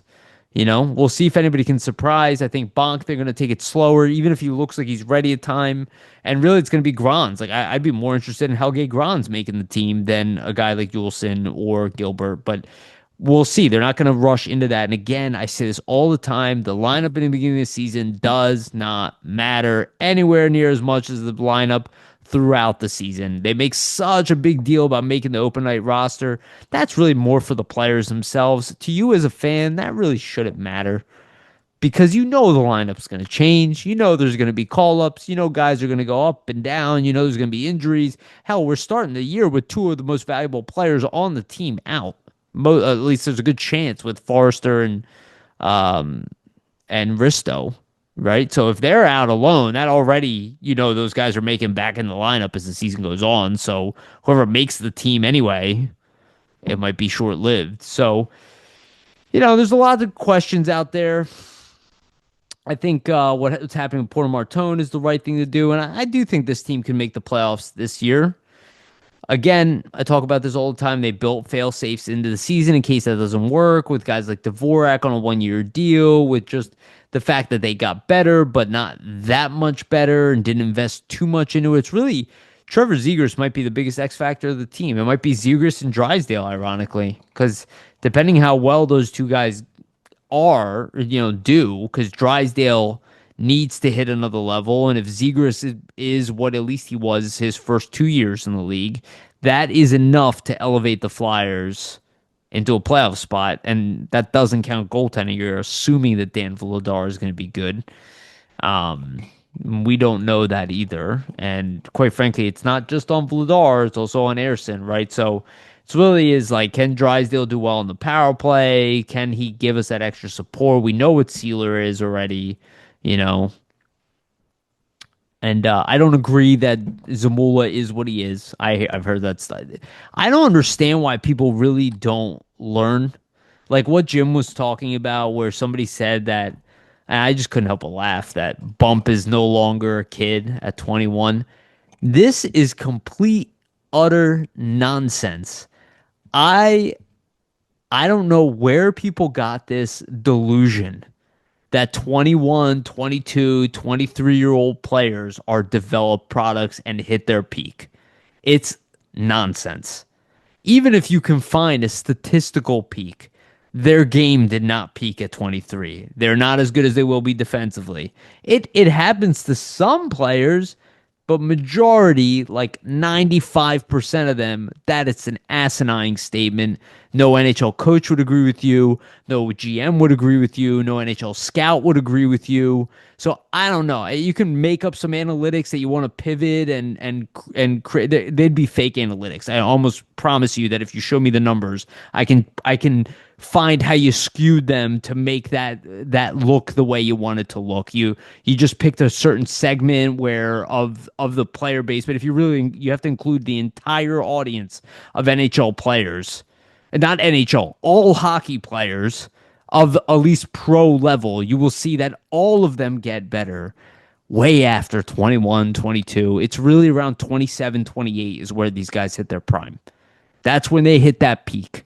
And then they have another, it's kind of like it's this skew that goes up, right? And then they hit like let's say 26, right? And then it's 26, 27, 28, 29, 30, 31, 32, and then it starts dipping back down. That's really the way it is with NHL players. Some of them will never hit. Some of them have injury problems, which obviously that creates a bump in development regardless, right? That's like Nolan Patrick's biggest problem was his injury history. It wasn't his skill level. It's not like, oh, the guy didn't belong in the top five. No, he did skill wise, but it happens a lot. And you know what we were talking about, and we brought it up on this podcast. I wanted to say the gym, but we were going too long already. But it's like, do you guys know how many first overall picks end up not even being close to the best player in their draft? Go look at the list. We've shown them to you on several different episodes. Majority of drafts, the first overall pick is not the best player from that draft. Majority of them. So, like, enough with the rankings and the lists. I don't care. And I promise you, most people work in hockey, they definitely don't care. Especially when it's like vocal on Twitter. The older I get, the more I realize that if people are fanatical about it on the internet, you can almost brush it aside at this point. I don't think it was always like that, but I think it's gotten to this point where the internet has just kind of skewed reality to a point where it's just becoming less and less relevant in our daily lives. And I don't think people are really aware of that yet, but who knows? That's more of a philosophical conversation. We'll end it at that. I just wanted to do a little post show thing. Typically, it would be Vasili and I kind of talking through, but obviously couldn't have Vasili on today. So we'll end it on that. It's a pretty long episode with Jim on. We had a good long talk together. So I think you guys will enjoy that or did enjoy that if you've assuming you've already listened to it. Um, yeah, so just want to remind everybody, please like and subscribe. Hit the notification bell for notification. Get notified when we release these episodes. And for the audio version, go to Spotify and iTunes. Give us a rating and a follow as well. Shout out to our sponsors, Jim Steaks of 4th and South. Make sure to go get yourself a cheesesteak from Jim's. They have one of the best, if not the best, cheesesteak in Philadelphia.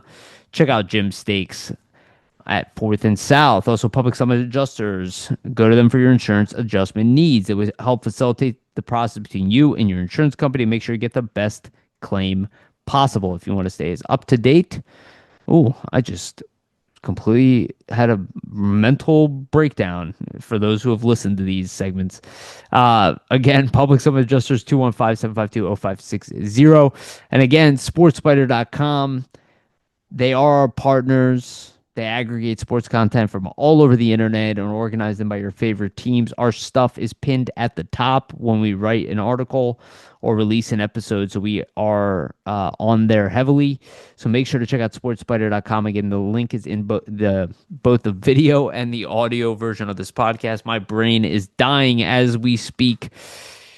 Thank you all for listening. We really, really appreciate it and appreciate the support and listening throughout the summer. It's a little slow now. Again, Vasili is probably going to be out for the next few episodes. I might just do a bunch of them by myself because I like it. Um, we'll see if I ask anybody to come on. Maybe I'll ask Steve to come on or something. But I don't want to waste his time, to be honest. He's probably doing a bunch of draft stuff. So we'll see. Maybe I'll find somebody else to bullshit with on here. Otherwise, you'll get a lot of me just talking, maybe more screen share fun. And you guys can essentially see what I do in my room by myself when I'm just staring at hockey pages. All right. Love you guys. Thank you again. Remember, always stay